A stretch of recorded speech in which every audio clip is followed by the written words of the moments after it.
السلام علیکم ورحمۃ اللہ وبرکاتہ۔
جی پڑھیں۔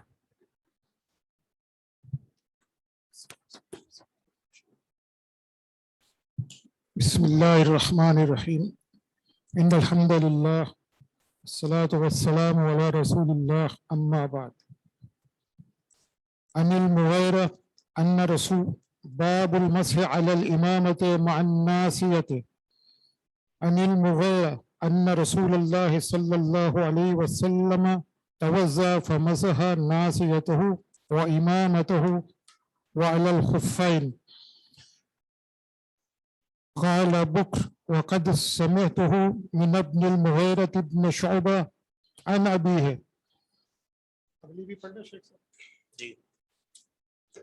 عن حمزة بن المغيرة بن شعبة عن أبيه قال تخلف رسول الله صلى الله عليه وسلم فتخلفت معه فلما قضى حاجته قال أمعك ماء فأتيته بمطهرة فغسل يديه وغسل وجهه ثم ذهب يهسر عن ذراعيه فذاق قم الجبة فألقاه على منكبيه فغسل ذراعيه ومسح بناصيته وعلى الإمامة وعلى خفيه.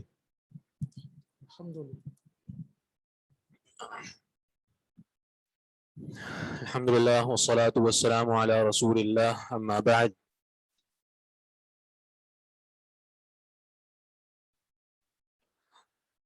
باب المسح علی الامامۃ مع الناصیۃ، یہ باب ہے امامہ پر مسح کرنے کے بارے میں پیشانی کے ساتھ۔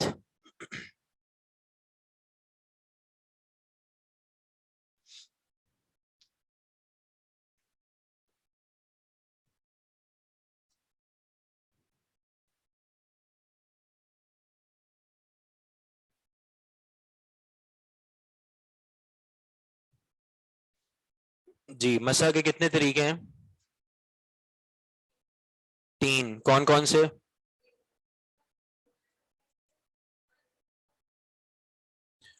پہلا مسح ہے بغیر پگڑی کے، جس کا آغاز ہوتا ہے بالوں، جہاں سے بال شروع ہوتا ہے، اور وہ جو طریقہ معروف ہے۔ اور دوسرا اور تیسرا طریقہ ہے پگڑی کے ساتھ۔ جی دوسرا طریقہ ہے کہ صرف پگڑی پر مسح، اور تیسرا طریقہ ہے پیشانی اور پگڑی تینوں پر مسح۔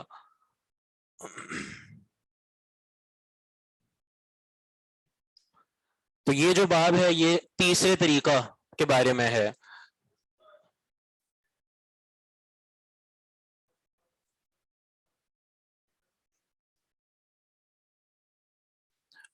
اس کو یعنی علامہ ابن قیم یا دیگر علماء نے اس میں 3 مسح کے جو طریقے ہیں معروف، اس کے ساتھ ذکر نہیں کیا، یعنی جو معروف 3 طریقے ہیں اس میں ذکر نہیں کیا۔ ویسے کبھی کبھار ہاں ایک الگ سے طریقہ آپ کر سکتے ہیں کبھی کبھار، لیکن وہ مستقل طریقہ نہیں ہے۔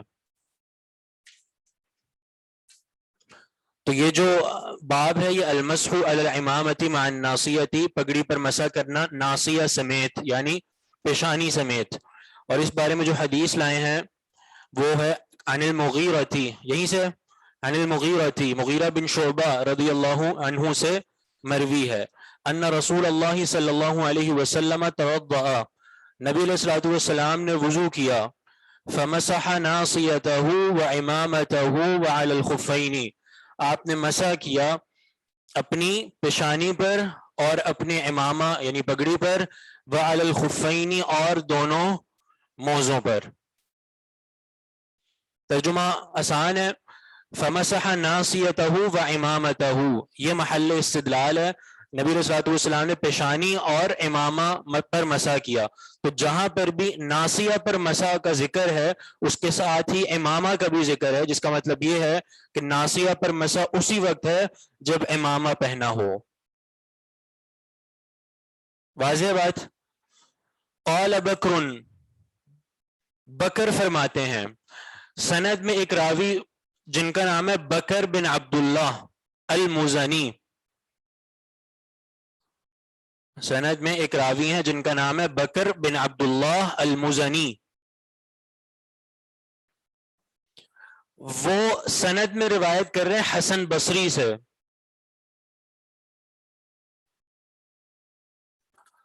اور حسن بصری روایت کر رہے ہیں ابن المغیرہ سے. ابن المغیرہ مانا جو صحابی ہیں مغیرہ ان کے بیٹے.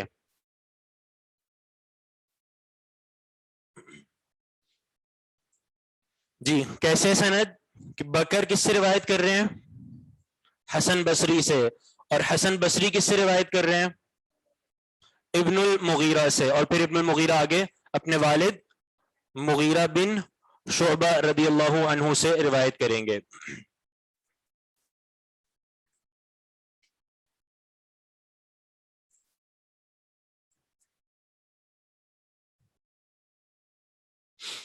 ابن المغیرہ کا نام ہے حمزہ.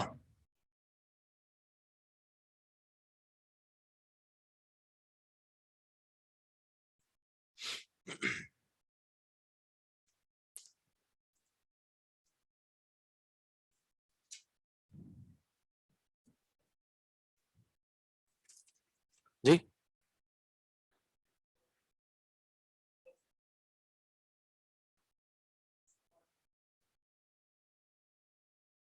لکھا ہوا ہے اس میں، یعنی آپ کے پاس موجود ہے عن حمزہ بن المغیرہ؟ جی ٹھیک ہے.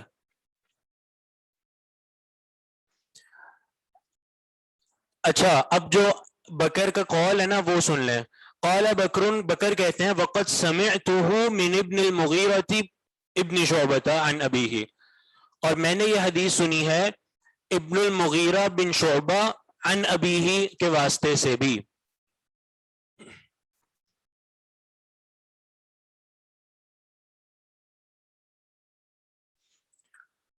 یعنی ان کا کہنے کا مقصد یہ ہے، ان کا کہنے کا مقصد یہ ہے بکر کا کہ میں نے یہ حدیثیں یعنی یہ حدیث پہلے جو سنی تھی وہ سنی تھی کس سے؟ حسن بصری سے، اور حسن بصری ابن المغیرہ سے روایت کر رہے تھے. ٹھیک ہے، اسی طرح میں نے یہ حدیث ایک مرتبہ اور کس سے سنی؟ ابن المغیرہ سے بھی.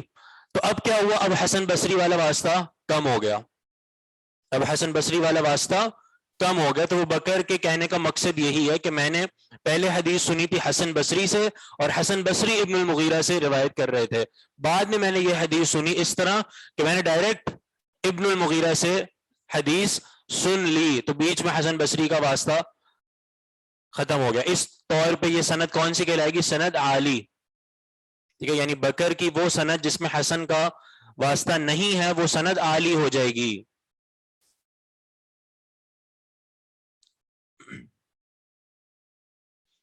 تو جہاں حسن کا ذکر ہے تو وہاں ظاہر سی بات ہے اس وقت انہوں نے صرف حسن بصری سے ہی سنا تھا، یعنی اس وقت ابن المغیرہ سے نہیں سنا ہوا تھا، اس لیے اس وقت حسن سے ہی روایت ذکر کی ہے.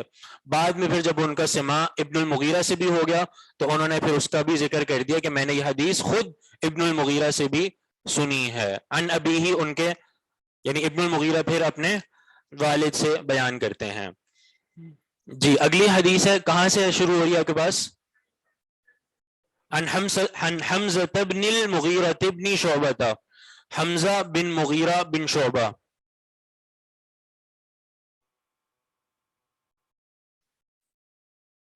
سند کی سمجھ نہیں آ رہی، ایک مرتبہ پھر ریپیٹ کر رہا ہوں، وہ یہ ہے کہ بکر بن عبداللہ جو سند میں ایک راوی ہیں، انہوں نے یہ حدیث جو سند میں بیان کی ہے وہ حسن بصری سے، اور حسن بصری ابن المغیرہ سے بیان کرتے ہیں.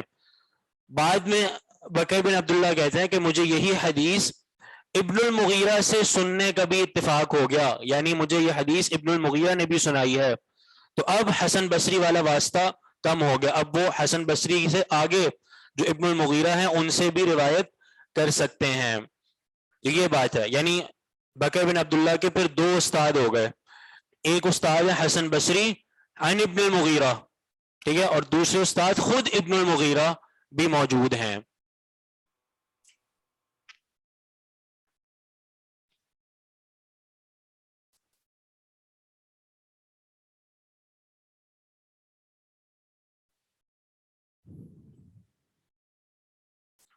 آگے جو حدیث ہے وہ عن حمزة بن المغیرة بن شعبہ، حمزہ بن مغیرہ بن شعبہ، عن ابیہ وہ اپنے والد یعنی مغیرہ بن شعبہ رضی اللہ عنہ سے روایت کرتے ہیں.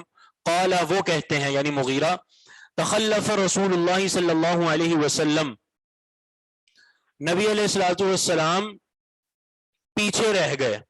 تخلف معنی پیچھے رہ گئے.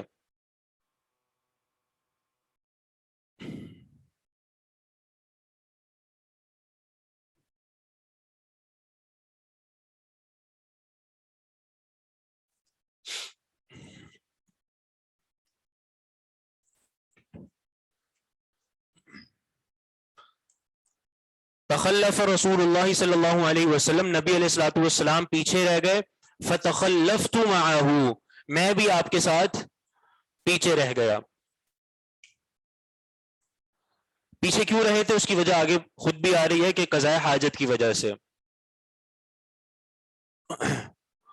فلما قضا حاجته، بس جس وقت آپ نے اپنی حاجت پوری کی، جس وقت آپ نے اپنی حاجت پوری کی، جی جی پہلے گزر چکی ہے، یعنی قضاء حاجت جب کی.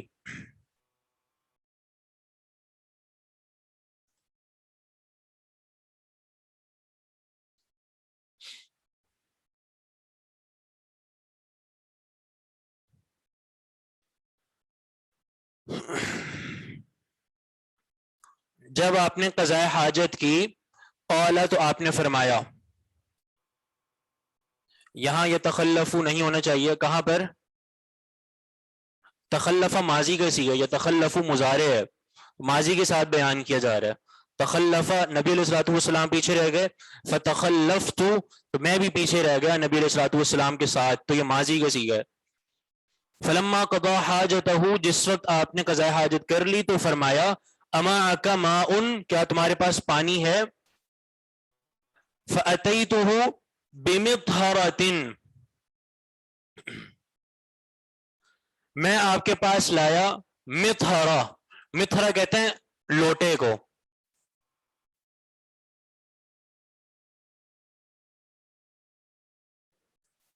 جی جی جی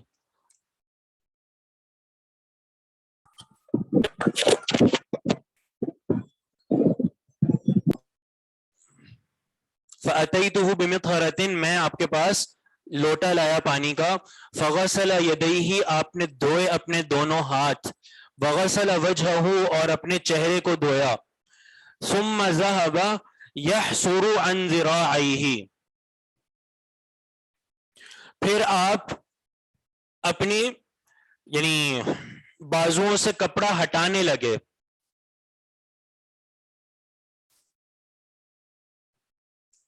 ثم ذهب يحصر عن ذراعیہ، آپ شروع ہوئے اپنے بازوؤں سے کپڑا ہٹانے. یہ ذہابہ کے بارے میں ہم نے پہلے بھی بات کی تھی کہ کچھ افعال ہوتے ہیں جو افعال شروع کہلاتے ہیں، ٹھیک ہے، یعنی کسی کام کی شروعات اصل معنی ہوتا ہے جانا، لیکن یہاں پہ یہ افعال شروع کے طور پر ہے. یعنی اب اس کا معنی ہوگا ذہب یحسر عن ذراعیہ، اپنے بازوؤں سے کپڑا ہٹانا شروع ہوئے یا اپنے بازوؤں سے کپڑا ہٹانے لگے. جی یحسرو یا یحسرو دونوں طرح پڑھ سکتے ہیں، جس کا معنی ہوتا ہے کپڑا ہٹانا.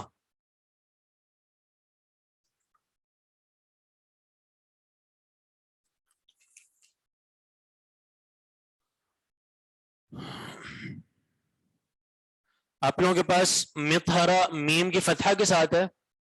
جی مطہرہ ہے، مطہرہ ہونا چاہیے.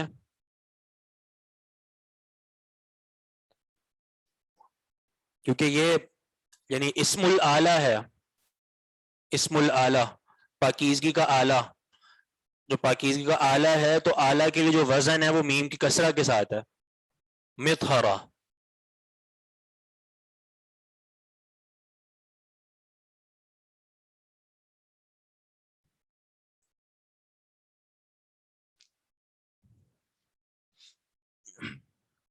ثم ذهب يحسر عن ذراعيه، يحسر دونوں طرح آتا ہے، يحسر بھی ہے اور يحسر. آپ کے پاس کیا لکھا ہوا ہے؟ يحسر کسرہ کے ساتھ. ہاں یعنی نصر ینصر باب بھی آتا ہے اور ضرب یضرب بھی آتا ہے، دونوں ینصر اور یضرب دونوں وزن ہے. تخلفہ کا بتا دیں، تخلفہ کا معنی ہے پیچھے رہ گئے. معنی پوچھ رہے ہیں، تخلفہ کا معنی ہے پیچھے رہ گئے.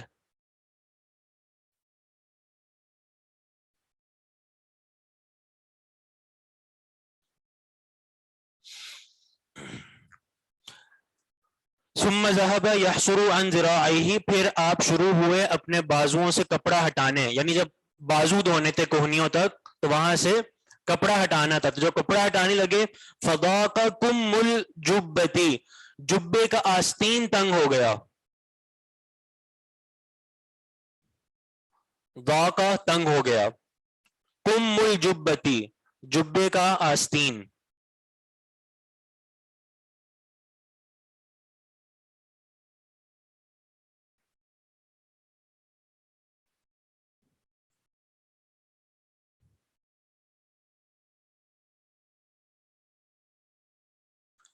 فَأَلْقَاهُ عَلَى مَنْكِبَيْهِ،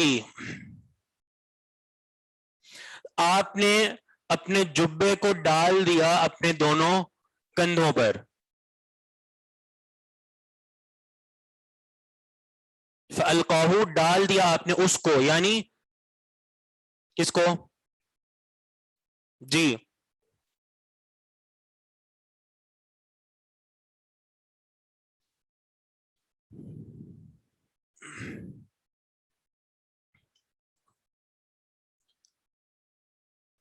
اچھا، یہ القاہو کی جو ضمیر ہے نا وہ کس کی طرف جائے گی؟ جبے کی طرف جائے گی، تو جبہ تو مؤنث ہے اور القاہو کی ضمیر مذکر ہے. کم، ٹھیک ہے، جبے کی آستین کی طرف. یعنی آپ نے اپنی آستین کو اپنے کندھوں پر ڈال دیا. اس کا طریقہ کیسے ہوگا؟ اس کا طریقہ یہ ہوگا کہ جب آپ کپڑے کی آستین کو اوپر کرنے لگے تو وہ کیا ہو گیا؟ تنگ ہو گیا. صحیح، یعنی اوپر نہیں جا رہا. تو آپ نے کیا کیا کہ آپ نے اندر سے اپنا ہاتھ نکال کے اس کو آستین کو اپنے کندھے پر رکھا. فَأَلْقَاهُ عَلَى، یعنی آپ نے اس آستین کو اپنے کندھے پر رکھا، ٹھیک ہے. اور اس کندھے پر پھر رکھ کے پھر آپ نے یعنی نیچے سے جہاں سے جبہ پہنا جاتا ہے نیچے والے حصے سے پھر آپ نے اپنے ہاتھوں کو دھو لیا. یہ طریقہ ہے اس کا.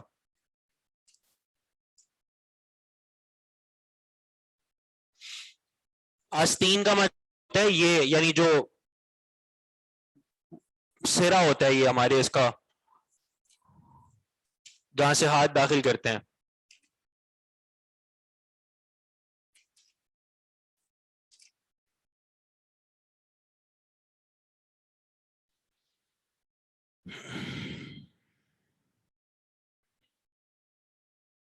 فَأَلْقَاهُ عَلَى مَنْكِبَيْهِ، آپ نے ڈالا اس کو اپنے دونوں کندھوں پر، یعنی کم الجبہ کو. آستین کو. فغسل ذراعیہ اور دھویا اپنے دونوں بازوؤں کو. ومسح بناصیتہ وعلی العمامۃ اور مسح کیا اپنی پیشانی اور امامہ پر. وعلی خفیہ اور دونوں موزوں پر.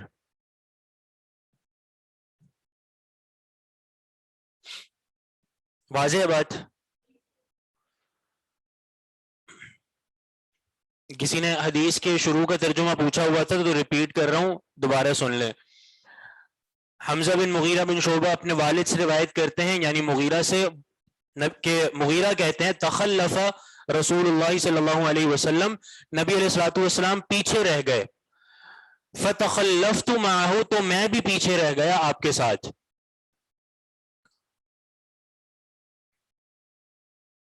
تخلف پیچھے رہ گئے, فتخلفت تو میں بھی آپ کے ساتھ پیچھے رہ گیا. فلما قضا حاجتہ جب آپ نے قضاء حاجت کر لی, پورا کر لیا اپنی حاجت کو. قال تب فرمایا امعک ماء کیا تمہارے پاس پانی ہے. فاتیتہ بمطہرۃ تو میں آپ کے پاس لوٹا لایا پانی کا. فغسل یدیہ اور آگے وہ پورا جو وضو کا ذکر ہے وہ موجود ہے. ثم ذهب يحسر عن ذراعه کا معنی ہے کہ پھر آپ شروع ہوئے اپنے بازوؤں سے کپڑا ہٹانے. یحسر یا یحسر جس کا معنی ہے کپڑا ہٹانا. جب کپڑا ہٹانے لگے فضاق کم الجبتی تو جبے کا آستین تنگ ہو گیا. فالقاہ علی منکبیہ آپ نے اس آستین کو ڈالا اپنے کندھوں پر. کس طرح ڈالا وہ آپ کو بتایا کہ آستین کے اندر سے اپنا ہاتھ واپس کھینچا اور پورا ہاتھ باہر نکال کے جبے کے نیچے سے جہاں سے جبہ پہنا جاتا ہے وہاں سے ہاتھ نکال کے پھر آپ نے اپنا بازو دھویا. فغسل ذراعیہ دونوں بازو کو دھویا. ومسح بناصیتہ وعلی العمامۃ اپنی پیشانی اور پگڑی پر مسح کیا. وعلی خفیہ اور دونوں موزوں پر مسح کیا. حدیث میں جو محل استدلال ہے وہ ہے ومسح بناصیتہ وعلی العمامۃ کہ آپ نے اپنی پیشانی اور امامہ پر مسح کیا. تو معنی مسح کا ایک طریقہ یہ بھی ہے کہ آپ اپنی پیشانی اور پگڑی دونوں پر مسح کریں, اور دوسرا طریقہ یہ ہے کہ صرف پگڑی پر مسح کریں, اور پہلا طریقہ کہ جب پگڑی نہ پہنی ہو تو وہ جو معروف طریقہ ہے اس کا.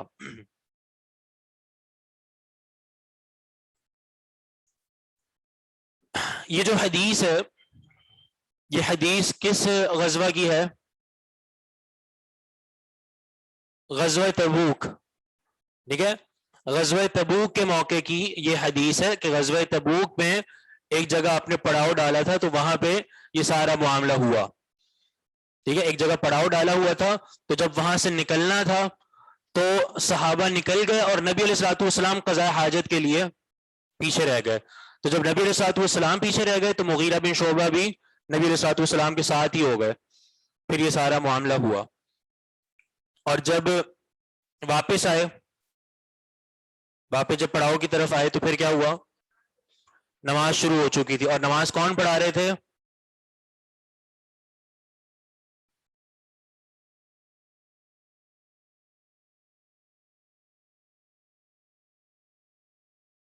جی کون پڑھا رہے تھے نماز؟ عبد الرحمن بن عوف. عبد الرحمن بن عوف رضی اللہ عنہ نماز پڑھا رہے تھے. یہ واحد صحابی ہیں جنہوں نے نبی علیہ الصلوۃ والسلام کو, یعنی نبی علیہ الصلوۃ والسلام نے آپ کے پیچھے نماز پڑھی ہے. یہ واحد صحابی ہیں. منکبیہ کا مطلب کندھے.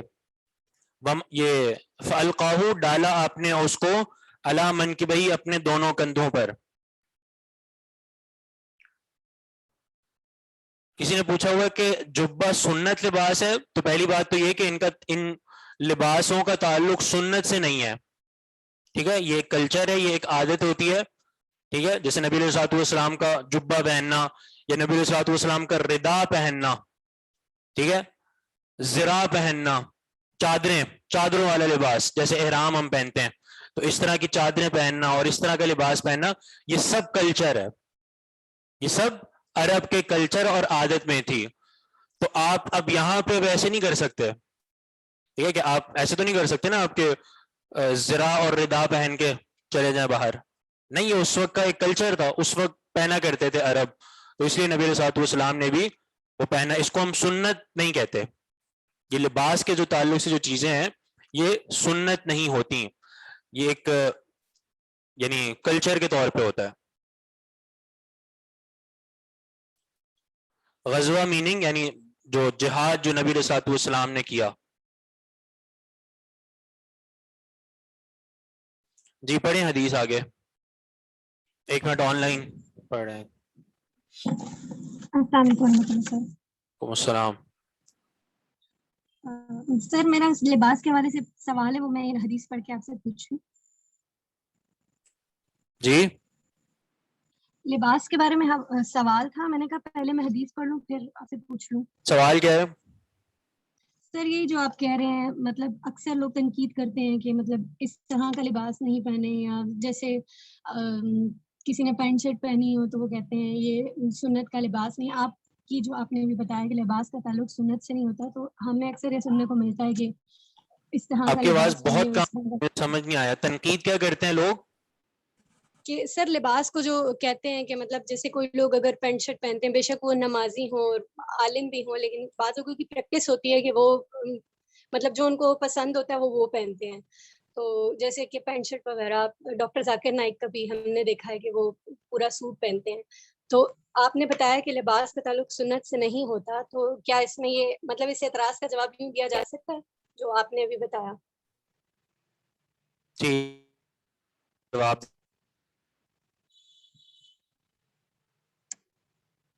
ٹھیک ہے سر، میں پڑھوں؟ پڑھیں حدیث پڑھیں. ٹھیک ہے. باب کیف المسح علی العمامة عن المغيرة بن شعبة قال خصلتان لا أسأل عنهما أحدا بعدما شهدت من رسول الله صلى الله عليه وسلم قال كنا معه في سفر فبرز لحاجته ثم جاء فتودع ومسح بناصيته وجانبي عمامته ومسح على الخفين قال وصلاة الإمام خلف الرجل من رعيته فشهدت من رسول الله صلى الله عليه وسلم أنه كان في سفر فحضرت الصلاة فاحتبس عليهم النبي صلى الله عليه وسلم فأقام الصلاة وقدموا ابن عوف فصلى بهم فجاء رسول الله صلى الله عليه وسلم فصلى خلف ابن عوف ما بقي من الصلاة فلما سلم ابن عوف قام النبي صلى الله عليه وسلم ما سبق به. صلی اللہ علیہ وسلم. جی لباس کے تعلق سے ہماری بات ہوئی تھی تو ایک سوال بھی آیا تھا. یہ پچھلی حدیث میں سوال آیا کہ ہاتھ دھونے کے بعد کلی اور استنشاق نہیں کیا انہوں نے. تو یہ یعنی کچھ روایات میں یعنی الفاظ اس کے نہیں ہوتے، وہ اختصار کے طور پہ نہیں ذکر کیے جاتے. تو ساری روایات کو اگر دیکھا جائے تو اس میں وہ معاملہ مذکور ہے، لہٰذا اس سے کوئی نقصان نہیں ہوگا. یعنی ایسا کیا نبی علیہ الصلوۃ والسلام نے، مکمل وضو کیا. تو بعض روایات میں اختصاراً حذف ہو جاتا ہے یا کسی راوی نے اس کو حذف کر دیا ہوتا ہے.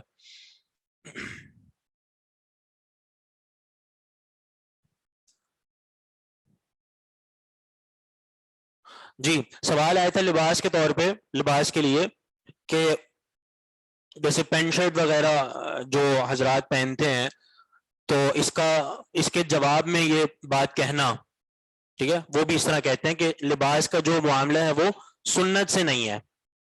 لباس کا معاملہ سنت سے نہیں ہے بلکہ یہ عادت اور طور اتوار اور جو انسان کا کلچر ہوتا ہے اس سے ہے. تو یہ بات بالکل ٹھیک ہے، بس ایسا لباس نہ ہو جو جس کی ممانعت ہے حدیثوں میں. ٹھیک ہے، مثال کے طور پہ لباس الشہرہ، شہرت کا لباس، وہ نہ پہنا جائے. شہرت کا لباس مانا کہ آپ کوئی الگ ہی لباس پہن کے گھوم رہے ہیں. ٹھیک ہے، جیسے ہمارے معاشرے میں جو لباس عام ہے، مشہور ہے ہمارے پاکستان میں، ٹھیک ہے، یا بر صغیر میں، تو آپ کیا کریں، آپ افریقہ کا لباس پہن کے آ جائیں، وہ نائجیریا والا، صحیح ہے، تو یہ لباس الشہرہ ہوگا، یعنی ہر کوئی اب آپ کو دیکھ رہا ہوگا. ٹھیک ہے، تو مانا کیا، لباس الشہرہ نہ ہو، یعنی ایسا لباس جو آپ کے کلچر کے مخالف ہو اور ہر کوئی جو ہے وہ آپ کو ہی دیکھ رہا ہو، ایسے لباس سے نبی صلی اللہ علیہ وسلم نے منع کیا ہے. یا بہت زیادہ سخت قسم کا جو لال ہوتا ہے نا، چمکیلا، ایک تو ہے نا کہ دھاری دار چادر ہے، اس میں کچھ سرخ بھی آ گیا اور کوئی اور رنگ بھی آ گیا، تو یہ نبی صلی اللہ علیہ وسلم نے خود بھی پہنا ہے. ٹھیک ہے، باقی یعنی پورا لال رنگ چمکیلا ایسے لباس کو نبی صلی اللہ علیہ وسلم نے اس سے منع فرمایا. ٹھیک ہے، وہ لباس جو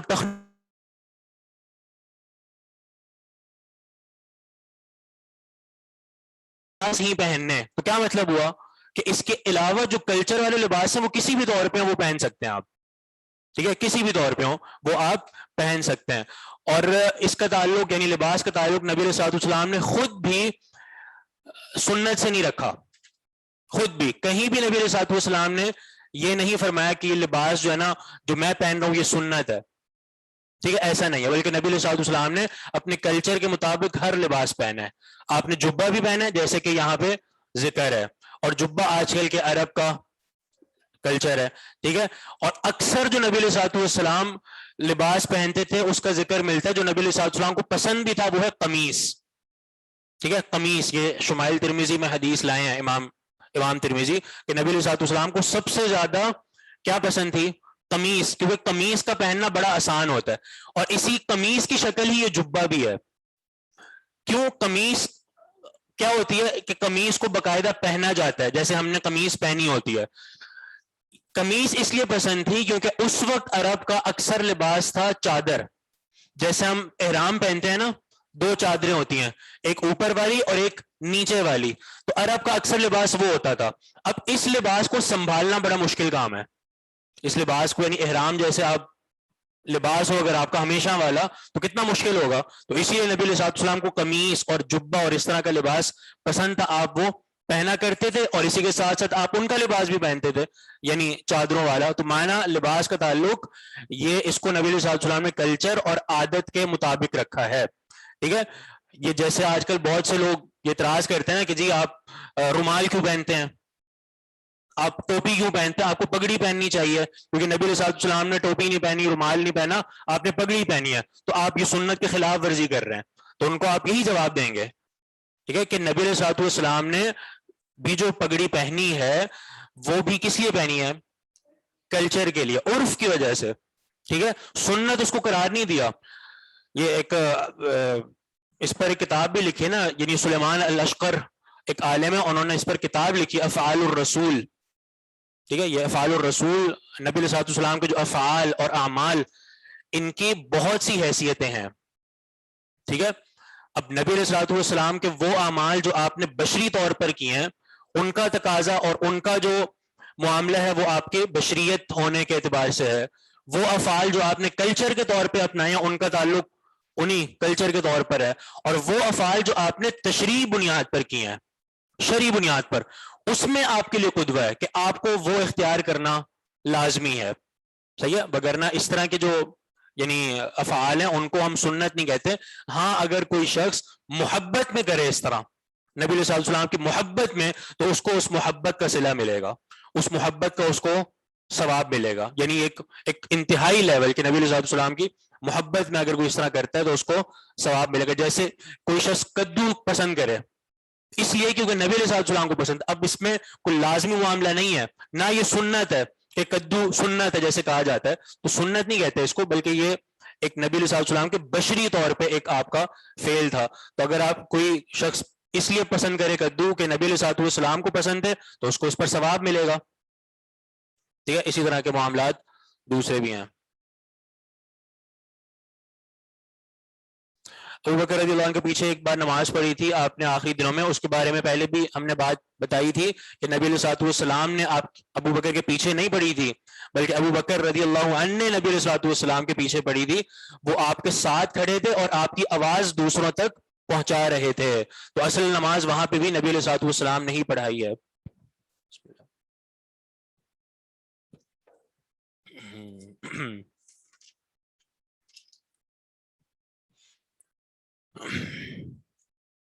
یہ بھی ٹھیک ہے، کفار کے لباس بھی نہیں پہنے یا ان کی مشابہت. ہاں یہ بھی ہے کہ کفار کی مشابہت جن لباسوں میں ہے ان سے بھی بچنا چاہیے.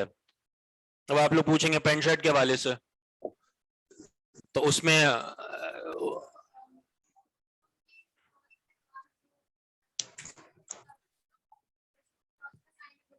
جی ایسے ہی ہے، یعنی ایک تو کفار کا وہ لباس ہے نا جو ان کا مذہبی ہے، ٹھیک ہے، اس میں تو کوئی شک ہی نہیں ہے اس کے حرام ہونے میں، ٹھیک ہے، اس طرح کے لباس اس میں تو کوئی شک ہی نہیں ہے. باقی یہ یعنی پینٹ شرٹ وغیرہ کا ہونا تو میرا نہیں خیال کہ اس کو ہم یعنی بالکل ہی مشابہت کہہ کے حرام کر دیں، ایسا نہیں ہے، ایسا نہیں ہے، مسلمان بھی اس کو پہنتے ہیں اور اب یہ عموم بلوہ ہو چکا ہے، یعنی اب مسلمان بھی اس کو ایک بالکل عام طریقے سے پہنتے ہیں. تو اب یہ کفار کا شعار نہیں ہے، یعنی اگر آپ کسی کو دیکھیں نا پینٹ شرٹ پہنے ہوئے تو آپ یہ نہیں کہہ سکتے کہ یہ پکا کافر ہے، ٹھیک ہے، اور یہ اس نے شلوار قمیض پہنے ہوئے تو یہ مسلمان ہے.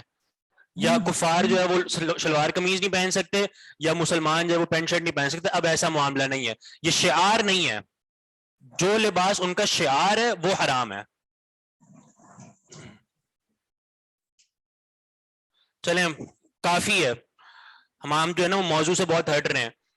یہ جو باب اب قائم کیا کیف المسح علی الامامتی کہ مسح امامہ پر کیسے ہو، ٹھیک ہے، تو یہ ایک اور باب قائم کیا امام نسائی نے، حدیث وہی ہے بس تھوڑے سے الفاظ اس میں مختلف ہیں. کہاں سے شروع ہو رہی ہے؟ عن المغیرہ بن شعبہ قال، مغیرہ بن شعبہ رضی اللہ عنہ فرماتے ہیں، بسم اللہ.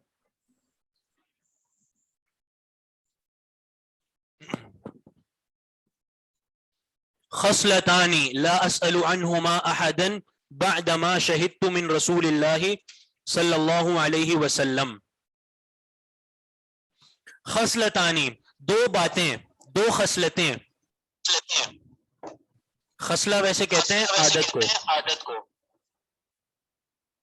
خصلتن اس کو کہتے ہیں عادت، ٹھیک ہے، یعنی مراد اس سے وہی دو باتیں، دو خصلتیں. لا اسأل عنہما احدا بعدما شہدت من رسول اللہ صلی اللہ علیہ وسلم، کہ میں ان دو باتوں کے بارے میں کبھی بھی کسی سے نہیں سوال کروں گا. خصلتانی، دو باتیں، لا اسأل عنہما نہیں سوال کروں گا میں ان دونوں کے بارے میں، احدن کسی ایک سے، بعدما شہدت من رسول اللہ صلی اللہ علیہ وسلم بعد اس کے کہ میں نبی علیہ الصلوۃ والسلام کے یعنی ساتھ حاضر ہو کر میں نے اس کا خود مشاہدہ کر لیا، خود دیکھ لیا میں نے.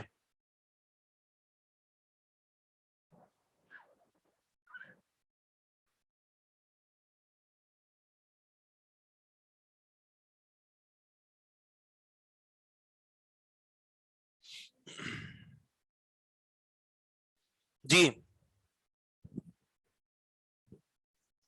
بعدما شہدت من رسول اللہ صلی اللہ علیہ وسلم، بعد اس کے کہ میں نبی علیہ الصلوۃ والسلام کے پاس حاضر ہو کے میں نے اس کا خود مشاہدہ کر لیا. تو جب خود مشاہدہ کر لیا میں نے نبی علیہ الصلوۃ والسلام سے، تو اب میں کسی اور سے اس بارے میں کیوں پوچھوں گا.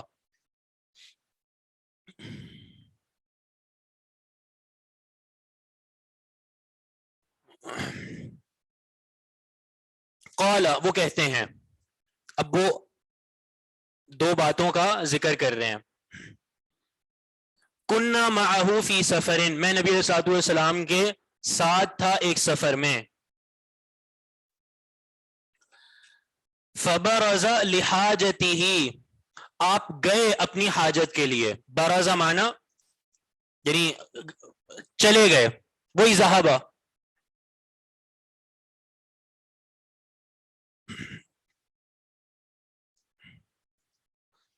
خرج اور برزا میں ایک فرق ہے، ٹھیک ہے، یہ جو خرجا ذهب اور برزا، تو برزا کا معنی یہ ہے ذهب یعنی خرج الى البراز، یعنی قضاء حاجت کے لیے جانا، ٹھیک ہے. خرجہ کا معنی ہوتا ہے نکلنا، ذهب کا معنی بھی ہوتا ہے جانا، ٹھیک ہے، ایک عام جانا، ٹھیک ہے. لیکن اگر برزا کہا جائے تو اس کا معنی ہوتا ہے خرج الى البراز، یعنی قضاء حاجت کے لیے جانا. اور یہ عربی کی یعنی وسعت ہے، ٹھیک ہے، یعنی جانا ایک ہی ہے لیکن مختلف الفاظ کے ساتھ آتا ہے. ذہبا ایک الگ ہے, خرجا الگ ہے, برزا وہ الگ ہے, اصبحا کیا معنی ہے؟ اصل معنی صبح کے وقت جانا, امسا شام کے وقت جانا, ٹھیک ہے. اور کیا ہو سکتا ہے؟ راحا, راحا بھی آتا ہے اور غدا بھی آتا ہے. ان سب کا معنی جانا ہے لیکن جانے کی کیفیت مختلف ہے, ٹھیک ہے. یہ عربی کی وسعت ہے. فبرز لحاجتہ, آپ گئے اپنی حاجت کے لیے.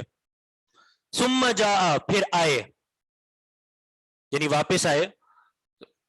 فتوضأ, وضو کیا. ومسح بناصیتہ, اور اپنی پیشانی پر مسح کیا. وجانبی عمامتہ, اور پگڑی کے دونوں اطراف پر مسح کیا. پگڑی کے دونوں اطراف پر مسح کیا. جانبین یہ تسنیہ ہے, نون اس لیے گر گیا کیونکہ نون رابی کیوں گر گیا؟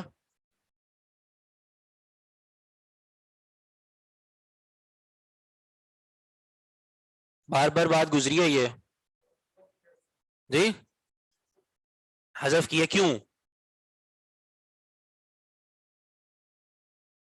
مضاف ہونے کی وجہ سے, ٹھیک ہے. جب مضاف بنایا جائے نا مضاف, تو نون اعرابی گر جاتا ہے. اب یہ جانبینی تھا, جب اس کو مضاف بنایا تو اس کا نون اعرابی گر گیا, تو اب بنا جانبی امامتی ہی.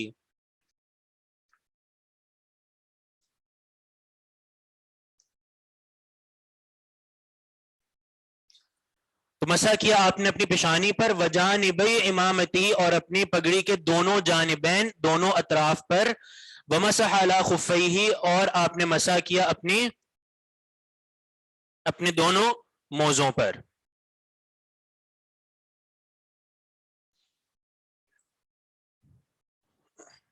پہلی بات یہ ہو گئی, یعنی مغیرہ جو کہہ رہے تھے نا کہ دو باتیں ایسی ہیں کہ میں کبھی بھی ان کے بارے میں کسی اور سے سوال نہیں پوچھوں گا, کیونکہ میں نے خود نبی علیہ الصلوۃ والسلام کے بارے میں مشاہدہ کر لیا اور خود دیکھ لیا.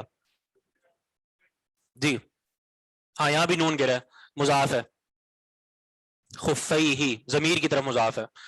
تو پہلی بات یہ ہو گئی. کیا بات ہوئی کہ نبی علیہ الصلوۃ والسلام کا اپنے امامہ, ناصیہ اور موزوں پر مسح کرنا, ٹھیک ہے.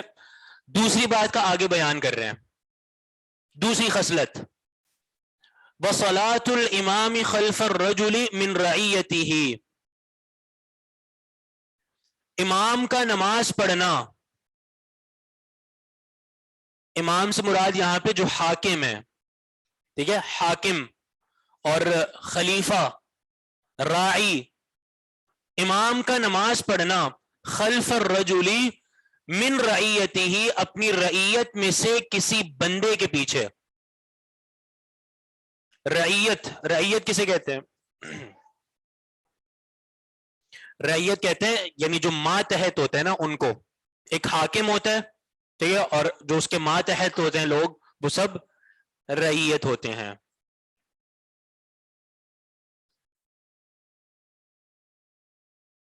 ہمارا حاکم کون ہے؟ کیوں نہیں معلوم؟ کیوں نہیں معلوم؟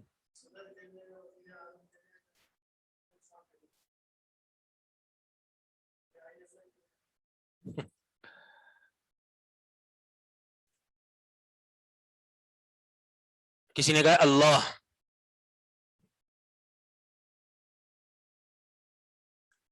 نبی علیہ الصلوۃ والسلام کی حدیث ہے, ٹھیک ہے, حاکم وقت کے متعلق, کہ وَإِن سُلِّطَ عَلَيْكُمْ عَبْدٌ حَبَشِيٌّ, کہ ایک حبشی غلام بھی مسلط کر دیا جائے. مسلط کر دیے جانے والے لفظ سے علماء نے یہ استدلال کیا ہے کہ مسلط لفظ کیا ہوتا ہے؟ مسلط کا معنی یہ ہوتا ہے کہ جو ایسی کسی ذریعے سے آئے جو ناپسند ذریعہ, ہاں, چاہے وہ زور زبردستی ہو یا وہ ذریعہ غیر اسلامی ہو, غیر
اللہ السلام علیکم ورحمۃ اللہ. جی آواز آ رہی ہے اب؟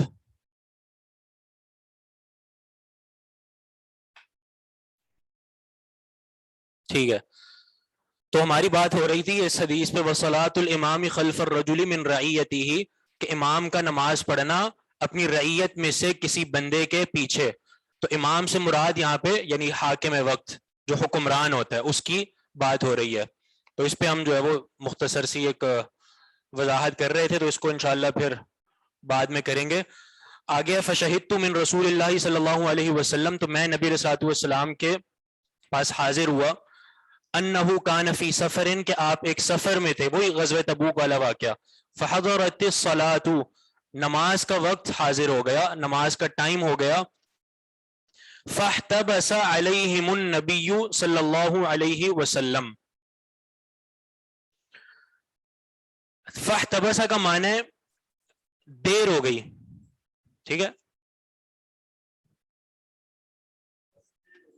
جی. فاحتبس علی یعنی ایک مفہومی معنی ہے یہ. حبس کیسے نا کہتے ہیں نا بند ہو جانے کو، اس کو کہتے ہیں حبس. تو فاحتبس علیہم النبی صلی اللہ علیہ وسلم، نبی علیہ الصلوۃ والسلام کو دیر ہو گئی اس قضاء حاجت میں. فاقاموا الصلاۃ، تو صحابہ نے نماز کھڑی کر دی. جیسے ہی وقت ہوا نماز کھڑی کر دی. معنی یعنی نماز جو ہے وہ وقت پر ادا کرنا کتنا لازمی امر ہے، کتنا لازمی معاملہ ہے. وقدموا ابن عوف، اور ابن عوف کو انہوں نے آگے کر دیا. ابن عوف کون؟ عبد الرحمن بن عوف. فصلی بہم، تو انہوں نے ان کو نماز پڑھائی. فجاء رسول اللہ صلی اللہ علیہ وسلم، نبی علیہ الصلوۃ والسلام آئے. فصلی خلف ابن عوف ما بقی من الصلاۃ، تو انہوں نے نماز پڑھی ابن عوف کے پیچھے ما بقی من الصلاۃ، وہ نماز جو نماز میں سے باقی رہی. کیا مطلب؟ یعنی جو رکعت عبد الرحمن بن عوف پڑھا چکے وہ تو گزر گئی، اب جو باقی رہ گئی نبی علیہ الصلوۃ والسلام نے وہ نماز عبد الرحمن بن عوف کے پیچھے پڑھی. باقی یہ تفصیلی واقعہ آپ لوگ پہلے پڑھ چکے ہیں کہ انہوں نے یعنی مغیرہ نے یہ کوشش بھی کی کہ میں جا کے عبد الرحمن بن عوف کو پیچھے کروں، تو نبی علیہ الصلوۃ والسلام نے منع فرما دیا کہ ایسے کرنے کی ضرورت نہیں ہے. تو مانا نبی علیہ الصلوۃ والسلام نے عبد الرحمن بن عوف کے پیچھے نماز پڑھی. فلما سلم ابن عوف، جب ابن عوف نے سلام پھیر دیا. قام النبی صلی اللہ علیہ وسلم، کھڑے ہوئے نبی علیہ الصلوۃ والسلام. فقضى ما سبق به، اور پورا کیا اس کو جو آپ سے رہ گئی تھی. ٹھیک ہے، جو گزر گئی تھی، جو رہ گئی تھی، آپ نے اس کو پورا کیا. ما سبق به کا معنی ہے جو نماز رہ گئی تھی اور جو نماز گزر چکی تھی. سبقہ سبقت سے ہے، سبقت معنی جو پہلے چیز گزر چکی ہو. ٹھیک ہے، تو یعنی جو نماز کی جو رکھتے ہیں آپ کی پہلے گزر گئی تھی، آپ نے وہ پوری کی.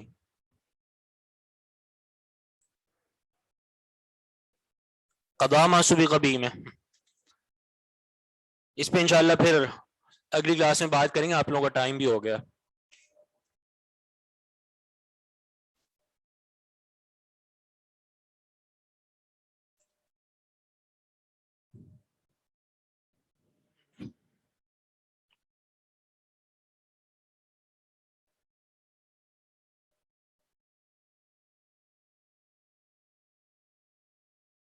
بناصیہ، بناصیہ کا مطلب پوچھا ہوا ہے. کیا مطلب بناصیتی ہے؟